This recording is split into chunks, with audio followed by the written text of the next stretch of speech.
Hi everyone, this is Phil Travis, and this week's lesson is on the origin of the American Empire, which historians generally trace the origins of an American overseas empire to the period from 1898 to 1902, the turn of the 20th century, during the Spanish-American and the Philippine-American wars, where the United States will at first fight a war that is intended to be an anti-colonial war, ousting the Spanish, the brutal Spanish who were repressing the Cuban people on the island of Cuba. However, in the aftermath or during the war, the United States will ultimately effectively use the war as a springboard for itself becoming a more significant overseas power. The United States will annex Hawaii to use the Hawaiian territories, which had nothing to do with the Spanish-American War, of course. It wasn't a Spanish possession, it was independent, but the United States will annex Hawaii not long after a revolt by sugar planters on the island. And they will overthrow the indigenous government of Queen Liliuokalani. The United States will take possession of the Philippines in 1898. We will take possession of Puerto Rico in the Caribbean.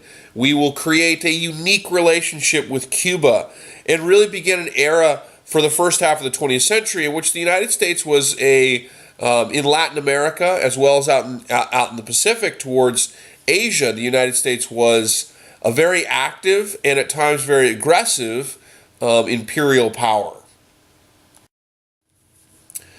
So, what is empire? First of all, there can be some varied and wide-ranging definitions of empire.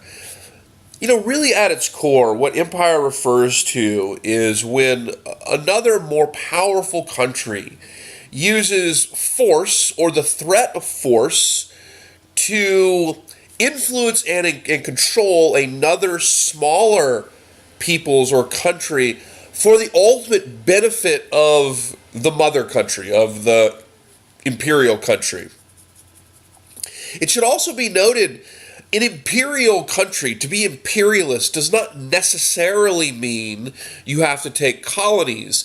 During the 19th century and the early 20th century, colonialism was often the most common form of imperialism. But one does not have to take colonies necessarily to be an imperial power. Imperial powers can also be informal imperialist.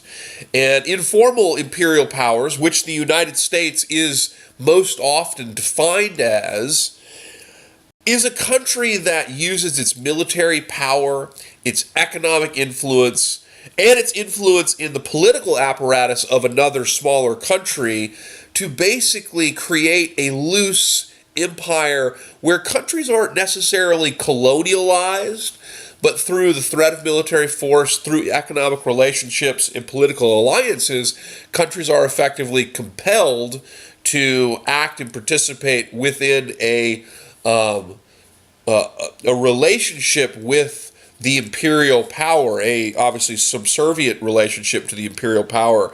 A great example to think about this, a great example of informal empire in the 20th century is the United States and Latin America, particularly Central America and the Caribbean. In the early 20th century, Central America, for example, was significantly imperialized by the United States, but the United States never took colonies in Central America. We never made, say, Nicaragua a colony, but what we did instead was we supported political alliances that would be favorable to American business and economic interests.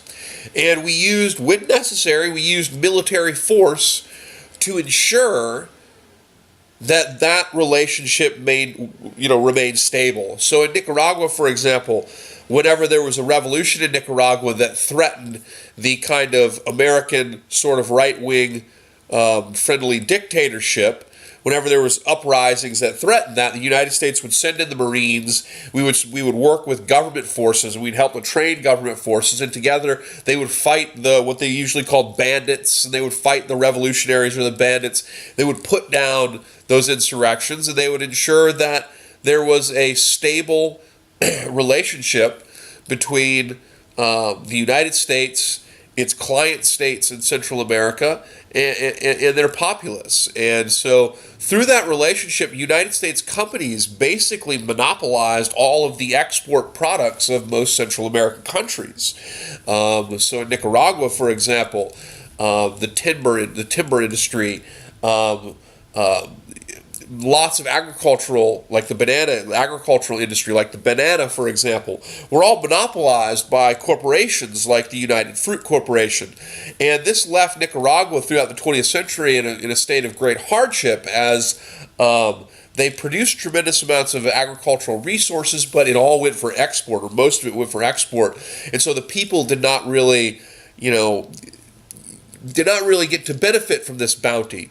And this was brought about because of an informal empire whereby the United States created a political relationship with strongman leadership in Nicaragua. And we used our military support and our threat of military intervention as a kind of a tool to maintain the status quo. And thereby the sort of political leadership in Nicaragua would also profit off of the economic relationship with the United States, often at the expense of most people in Nicaragua. And so it would be prosperous for American economic and business interests, and it would kind of be held together through political military relationships between the United States and the leadership in Nicaragua. So Nicaragua was very much imperialized, but it was never technically made a colony per se. In general, empire is the use of force or the threat of force to control another. The use of economic might to control another, often with the potential of threat. And often this is facilitated through either a complete taking over of the political system in the smaller country, or an influence in it. Some historians may also say that cultural hegemony is a form of empire. This is a little bit, some historians agree with this, some historians don't. And cultural hegemony could be a reference to, the global impact, for example, of products like Coca-Cola or McDonald's or this type of thing.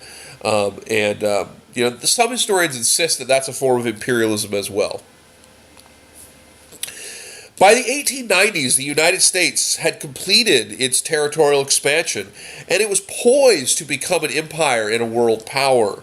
The United States was a burgeoning industrial powerhouse, and markets, particularly in Asia, were essential to the nation's strength.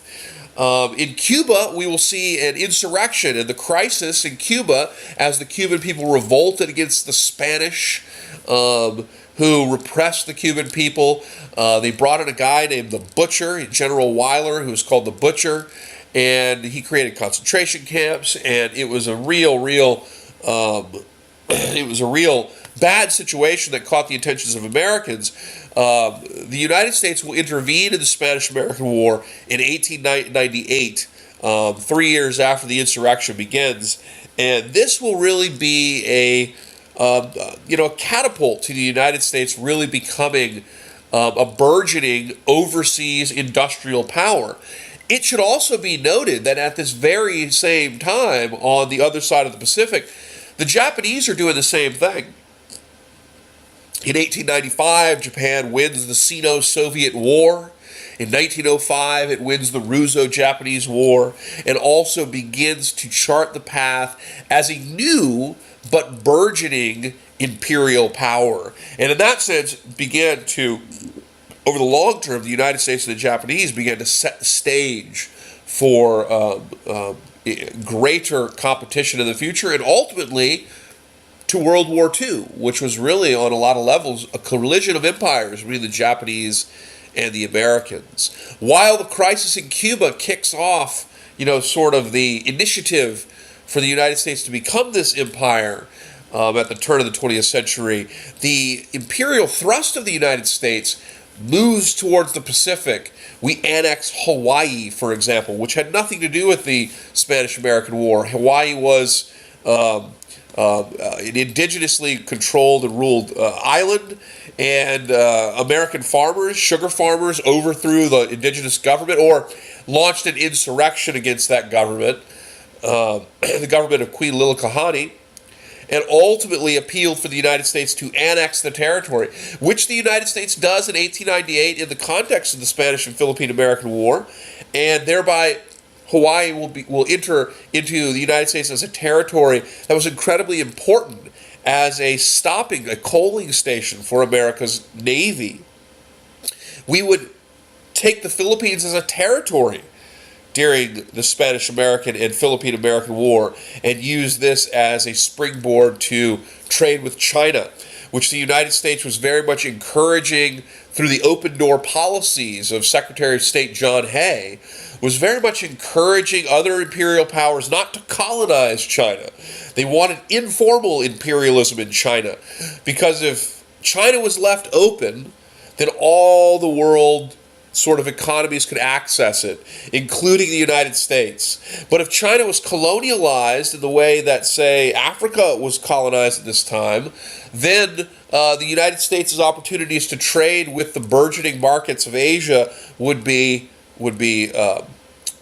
limited. Now, when you talk about exact events that bring about the Spanish-American War, the Cuban Revolution of 1895 was the initial spark to lead to the Spanish-American War, and then also, of course, the Philippine-American War, which is really part of that. The Cuban Revolution began in 1895, and the Spanish, who controlled the island, put it down with brute force. And they brought in a guy. His name was General Weyler, and his nickname was the Butcher. And he began organizing concentration camps, and there was a humanitarian crisis in Cuba. This humanitarian crisis in Cuba was played up in the United States by yellow journalists and yellow journalism, which is a practice of exaggerating the news, of over-accentuating the news, of creating sensationalism in the news in an effort to sell newspapers. But together, the humanitarian crisis in Cuba, as sensationalized by yellow journalists, really created a fervor in the United States between 1895 and 1898, a real fervor for many in the United States for war against Spain to stop this injustice, but also to expand the power of the United States. And so this goes on for a few years until, of course, as many of you I'm sure know, the explosion, the sinking of the Maine in the early period of 1898 really sparks the Spanish-American War. And you can see the depiction of this photo here. This is a newspaper depiction. You see the little men, they're flying through the air. This is classic yellow journalism. And the journalists in the United States didn't really leave much in the way of, let's do an investigation. Instead, it was kind of a complete and total blaming of the Spanish. The Spanish were immediately blamed for this, and the United States was supposed to, just in the way that they remembered the Alamo in Texas, were to remember the Maine. And there was a real war cry in the United States at this point. Now, in reality, the explosion was caused by a faulty boiler. Almost certainly there's been dives on the Maine since, and it's almost certain that was the cause. But at the time, very few voices were really speaking up to say that this was a legitimate possibility. And here, I know this image is not maybe the greatest, but this is an example of a yellow journalist kind of heading on a newspaper in which, Roosevelt is saying it's an act of war. The headline of the newspaper clearly says it's the work of an enemy. So the reporting of the incident and the conflict overall was really building up a cry in the United States for war against Spain. Now, Teddy Roosevelt really became the leading voice for war with Spain. He was Assistant Secretary of the Navy during this time period. He doesn't become president, of course, until 1901, when President McKinley was assassinated. But he very much sought war. And the motivations, we can look at his motivations as a microcosm of why many others may have sought war in the United States. Teddy Roosevelt believed that the United States needed to be strong. That and this strength was in two ways. That the United States needed to be strong internationally as a world power. We had to be able to compete with Great Britain, France, Germany. We had to compete for markets, and we had to be able to influence the world in this way. He also believed that the United States was becoming weak, that industrialism was causing a weakness in American society, and he believed that that war would be a good thing for the United States, that would strengthen the men of the United States, which of course the manliness that Teddy Roosevelt was looking at was a uniquely white manliness. He believed that United States, Western European United States, Teddy Roosevelt's opinion was the highest level of civilization, and he hoped to rejuvenate American culture, because he saw was that horrible dilemma. It was weak and it was unmanly, and he thought war and empire could change this. And so that was really the rallying cry behind this, in addition to the atrocities of the Spanish in Cuba. By contrast, the president, who you see here, this is William McKinley. President William McKinley was more reluctant for war. He was a very pious, religious president, and he was very reluctant to go to war. But McKinley ultimately makes this decision because he has such political pressure from people like Teddy Roosevelt and many Americans who are demanding war. McKinley ultimately made the decision to go to war largely because if he had not done so, it would have been political suicide. Now, the war itself, and this is a map showing the blockade of Cuba and showing the American landings in Cuba and also, of course, Puerto Rico. The Spanish-American War was a very short war. It did not last long. It lasted the summer, basically, of 1898. And it was a very interesting conflict. The United States and the Spanish were both really poorly prepared for the conflict. The Spanish did not want the conflict. They did not want to fight this war nearly as much as the Americans did, but both were horribly unprepared. The American troops in Cuba were poorly trained, and as a bit of fact, many more Americans perished from disease, mosquito-borne illness, like yellow fever, and also rancid meat, these types of things. Many more Americans died from these types of diseases than did they die from the bayonet or a bullet of a Spaniard. So in many respects, the reason the United States won this war is because they were able to outlast the Spanish in terms of the effect of disease on their troops to some degree. That played a significant factor in this.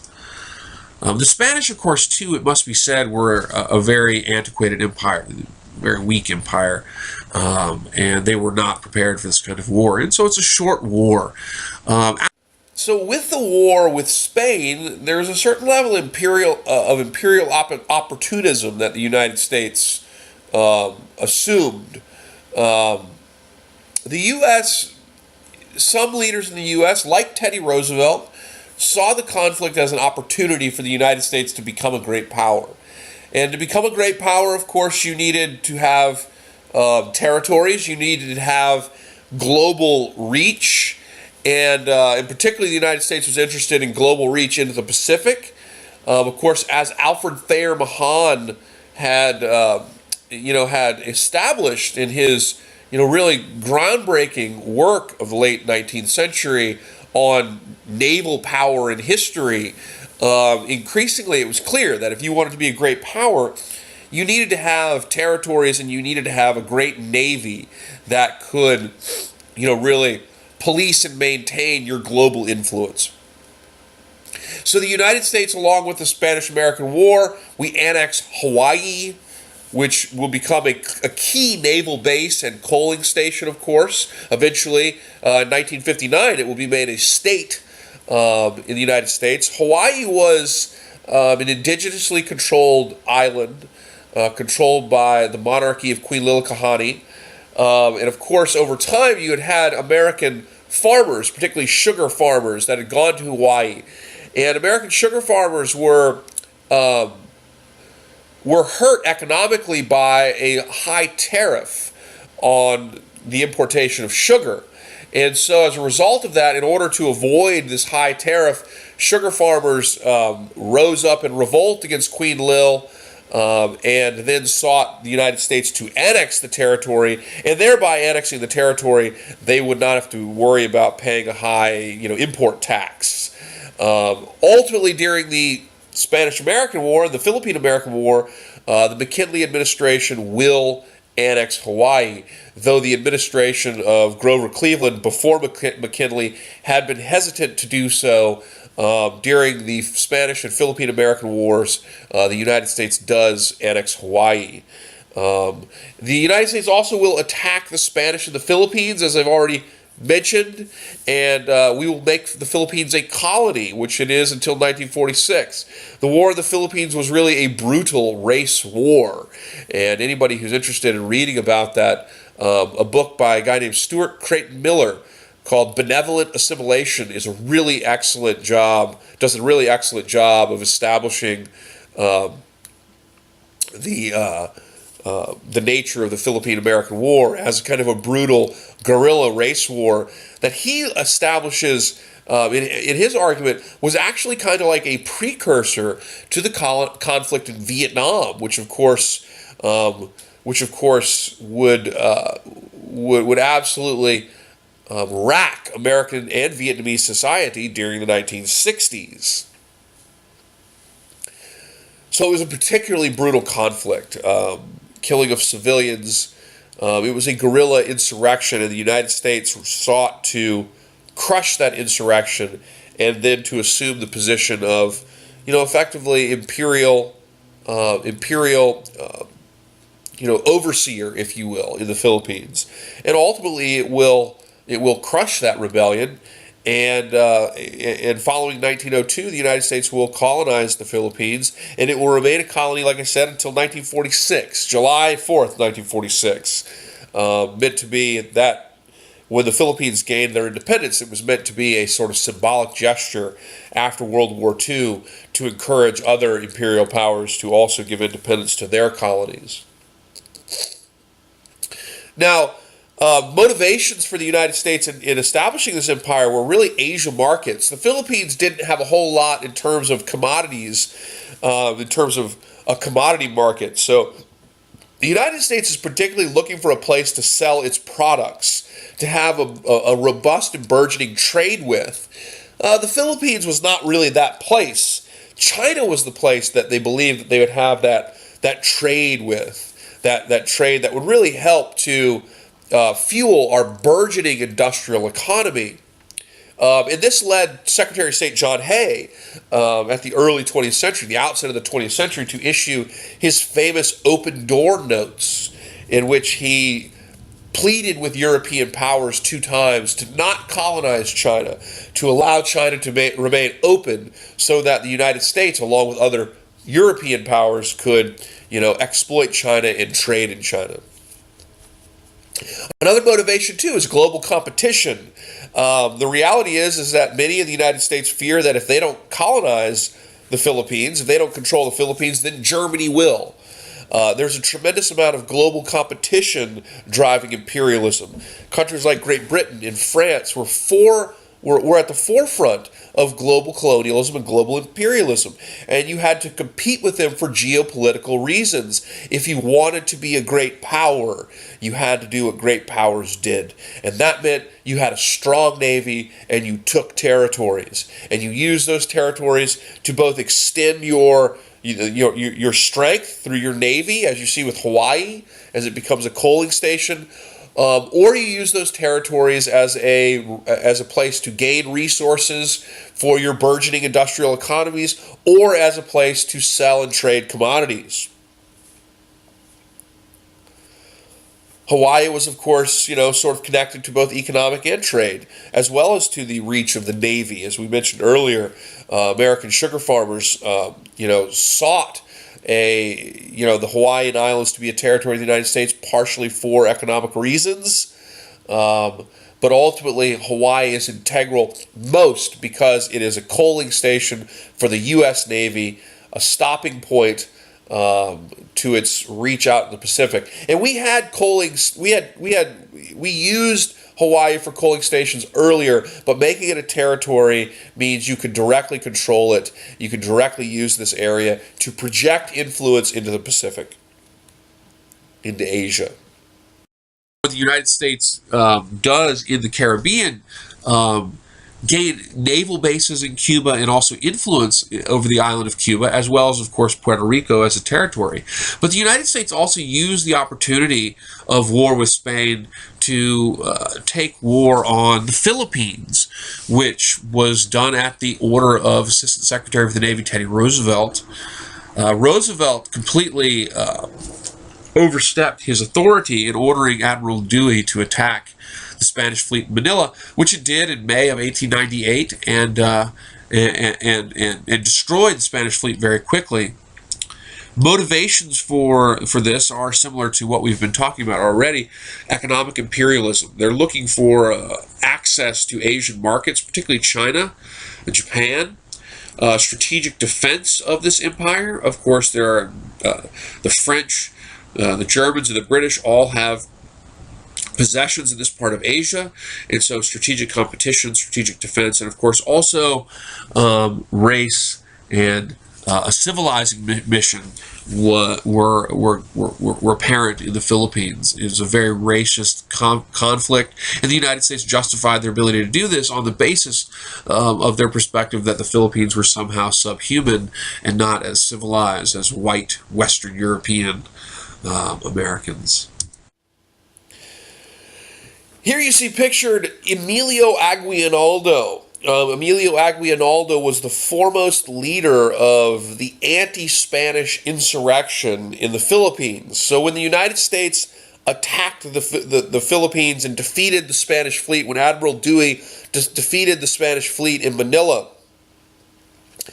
we actually initially worked with Emilio Aguinaldo and his band of Filipino insurgents. And Emilio Aguinaldo believed that that the United States, because of the United States' legacy as an anti-colonial power, that the United States was not there to recolonize the Philippines, but instead was there to assist in a true path to independence.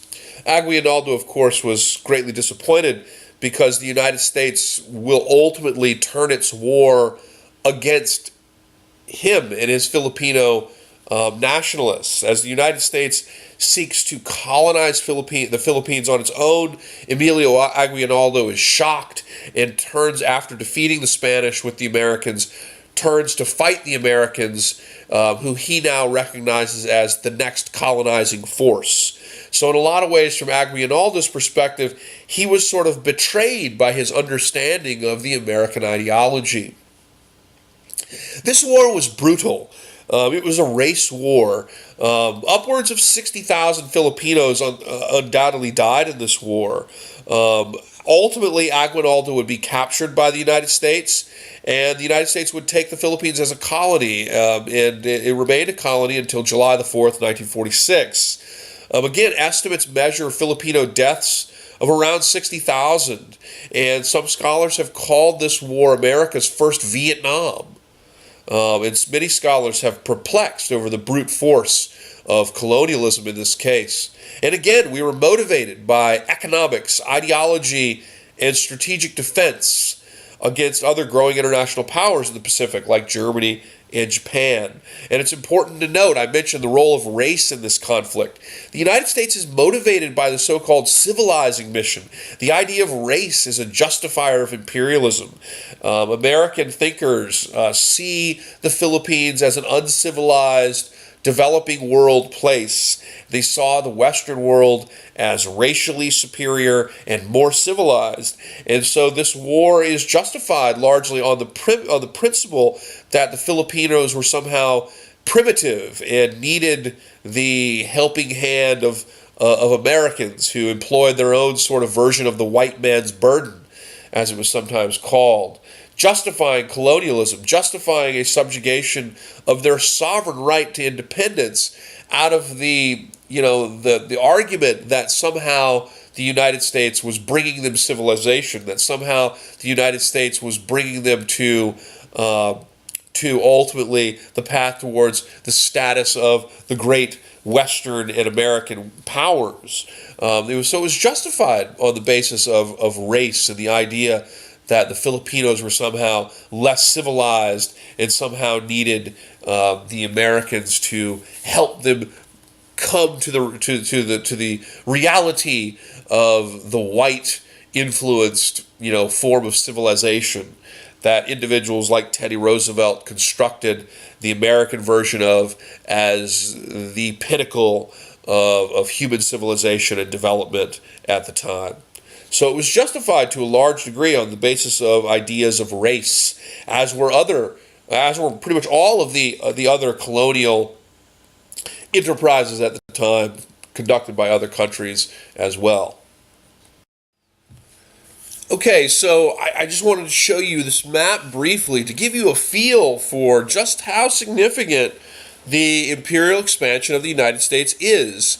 This is a map showing you U.S. Imperial expansion by 1906.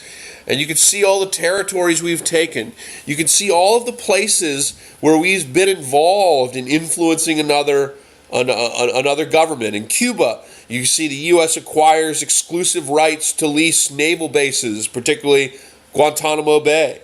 The United States also rewrote the Cuban Constitution to assure our right to be able to effectively influence the political and economic system in Cuba. And troops would be sent to Cuba multiple times in the first half of the 20th century.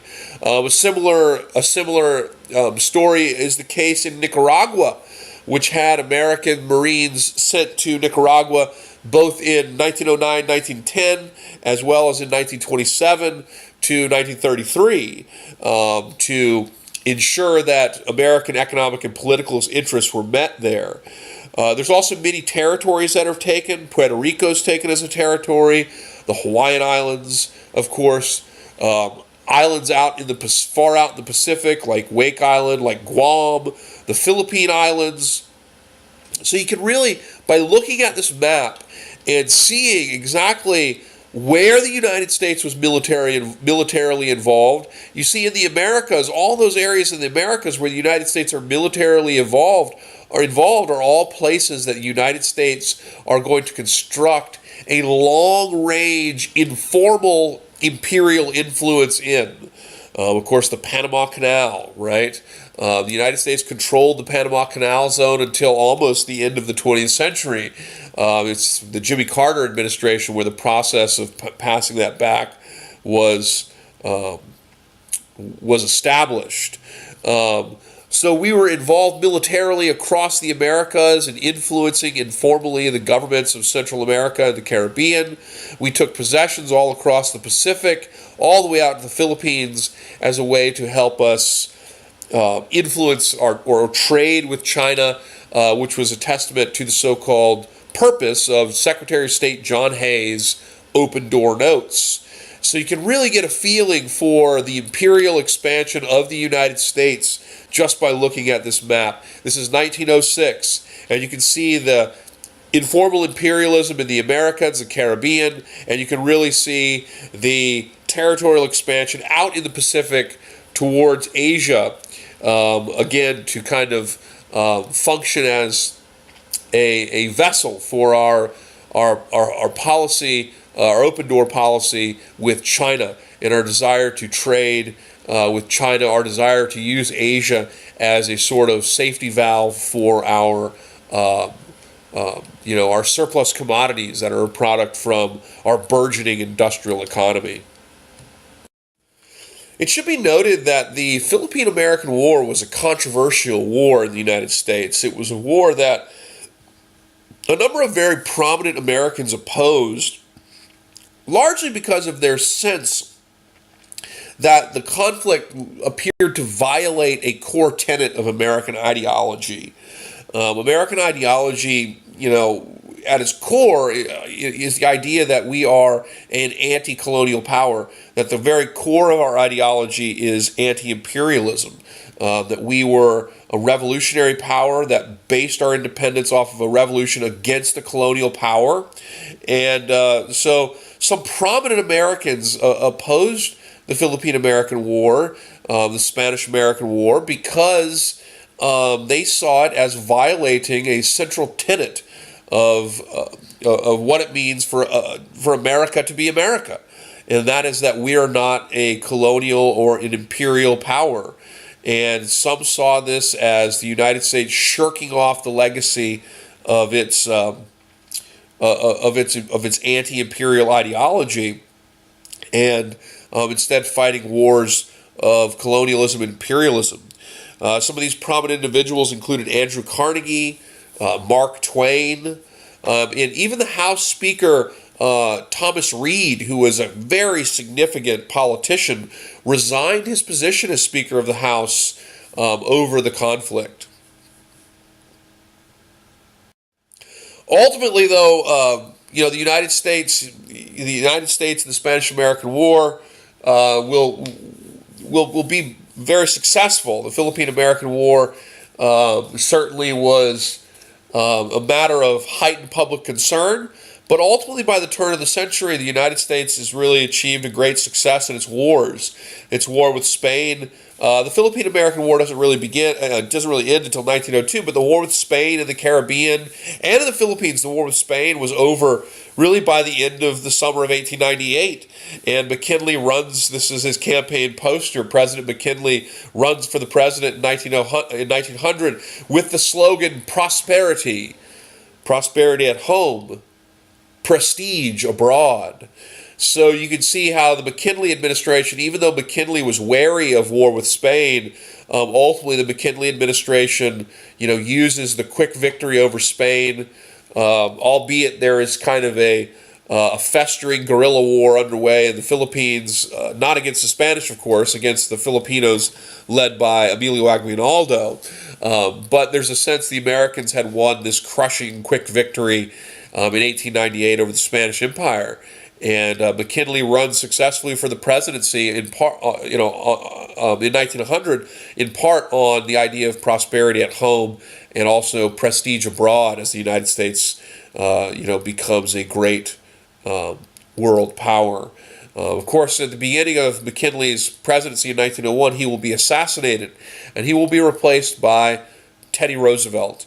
And Roosevelt will largely begin the progressive era from the perspective of the president, as well as another step towards making the United States a strong international power. All right, guys, I hope this is helpful.